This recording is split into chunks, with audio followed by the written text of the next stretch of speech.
Hello, আমি ঝন্টু। আমার একটা বড় সমস্যা আছে। আমি সারাক্ষণ কানে হেডফোন লাগিয়ে রাখি। গান ছাড়া আমার একদম চলে না।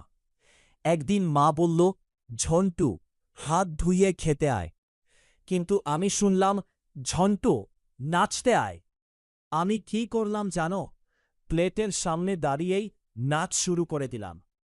মা বলল, এই ছেলে, আমি খেতে বলেছি। আমি বললাম, ও মা, আমি তো ভাবলাম আজ ডাইনিং রুমে ডান্স কম্পিটিশন। যাহা। তারপর বাবা বলল, তো বাজার থেকে ডিম নিয়ে আয়। আমি শুনলাম, বাজার থেকে আইসক্রিম নিয়ে আয়।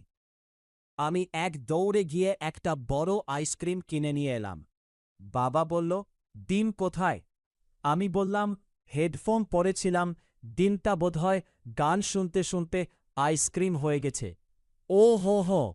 সেদিন থেকে মা বাবা আমাকে দেখলেই বলে, ঝন্টু, আগে হেডফোন খোল, তখন কথা শোন।